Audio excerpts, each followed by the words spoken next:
welcome back to the video diary series. I'm Ava, this is Gabby.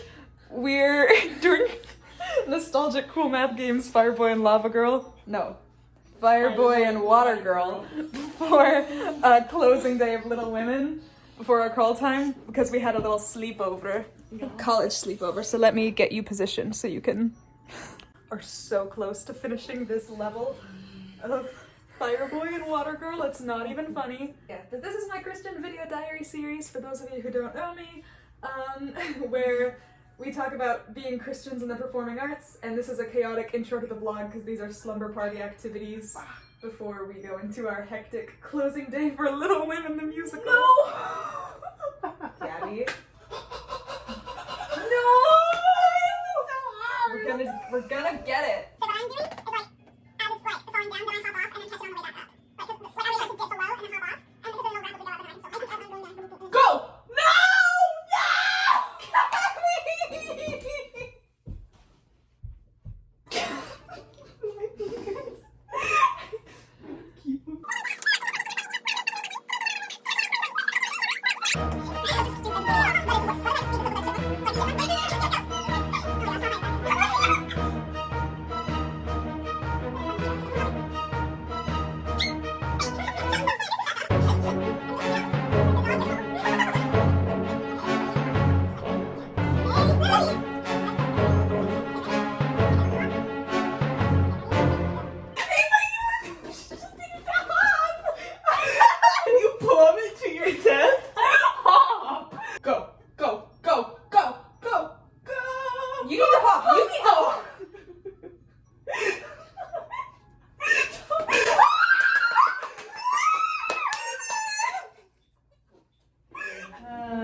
Like, she's so good. And then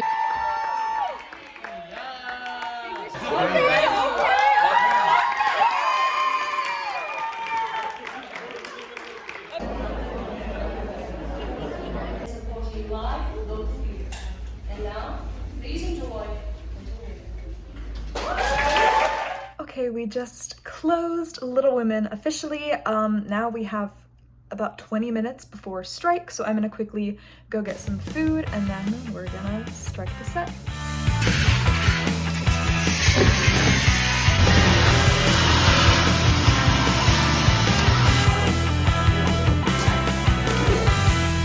Hi friends, it is much later. It is about 7:30.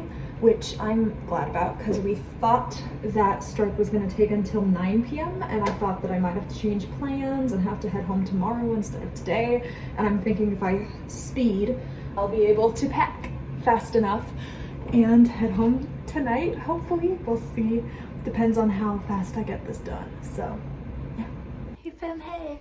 Okay, so now I've got all my clothes laid out per the list on my phone, so now I can talk to y'all while I finish packing. So I feel like now that we wrap yet another show, I don't want to say this is an end to my techie era, but it kind of is, because in my hopes, the next show I will be working on, I would like to be in the cast. So prayers for that.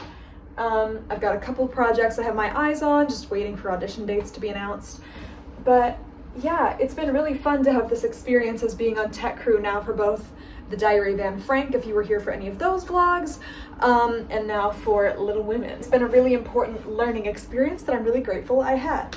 So I'm gonna try to reminisce about all the things I've learned, both like skill-wise and also just mindset-wise, from the perspective of a Christian to be on the crews of these different shows. Obviously, skill-wise, I learned a lot about tools and lighting and kind of the fundamentals of building sets and rigging lights and that sort of thing, and learning the terminology and the actual skill set of, oh, this, if you turn the lever like this, then the light does this, that sort of thing, which is really helpful. And I feel like in order to translate this to my performer brain, because I'm a performer first and foremost, I feel like it was really helpful to kind of understand the techie's perspective on a lot of different things, kind of get a deeper understanding of what's required of the actors for the sake of the show looking good as a whole, because something that I feel like I didn't think about really at all growing up doing theater is what are the lights doing and how is that influencing the environment of the show and that kind of thing. And this show, Little Women specifically, taught me the importance and how much the lights can really affect the mood of a show, and how the placement of the lights, like even if you're off just a little bit, like how that can pose a problem for different things. Like it just taught me a lot about paying more attention to the details of the production instead of just focusing so much on your performance and the performance of the people around you, because there's more to a production than just the actors. And I feel like that's what this tech experience taught me for the most part. It also taught me, in the words of Belle from Beauty and the Beast, good can come from bad. If you didn't know this, I auditioned to be in the cast of Little Women and I got called back for the role that I was hoping to get, and obviously that didn't happen, so I ended up applying for crew instead. And I'm gonna explain why that turned out to be a blessing in disguise. All of us Christian actors go through those moments where we're looking at God like, how many times are you gonna have to take my heart out of this? Because you're like, I don't know if I can handle another rejection. I feel like whenever something like that happens, I usually try to figure out the why, but it's crucial that I don't try to figure out the why in terms of the casting director's perspective, or, oh, it's because that person is shorter than me, or it's because that person is blonder than me, or whatever it is. When I say I try to figure out the why, I mean, once the show wraps, or as we near the end of a project, or just throughout the project, I try to think of it through God's lens, trying to figure out what might God have been trying to protect me from, or what might I be learning on this path that I wouldn't have had I been cast the way I wanted to be. And I feel like that mindset really helps me to view the rejections I face as an actress as a blessing rather than a curse. And it also makes me feel like more safe in the positions that I'm in as a tech person, and I feel less like an imposter who doesn't know what she's doing. And like, I know, like for instance, I didn't choose to be the spotlight operator for Little Women. I initially signed up to be the light board operator. That would have been way in over my head. Obviously God knew that. But at the same time, I got to do exactly what I wanted, which is to work with literal lights, like hands-on the lights. And that's exactly what I did. I had, I think it was a Fresnel or a Source 4, something like that, up at the back. And I got to literally have like gloves on, hands on the light, as you guys have seen over the last couple videos.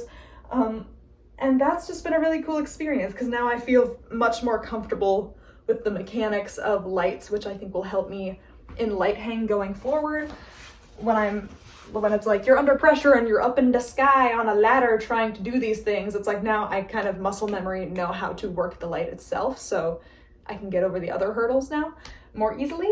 As well as, like I said, I can understand when I am once again in the actor position, I can understand what the lighting designer is trying to achieve, and I can pay more attention to the intentions of different lights and the use of different lights, and I can find my light more accurately going forward, and I can use that to build my character more in future shows. So that I'm excited about. Yeah, and I also learned through just this community and through this project specifically that you don't have to be in the cast to be a part of the community of a show. You can find other ways, even if it's just ushering a show, where you think, oh, I don't ever get to interact with the cast. Like, because I know that was one of, as I've grown up, one of the bigger reasons why I'd be disappointed when I wouldn't get cast in certain roles I wanted, is because I would feel like I was missing out socially.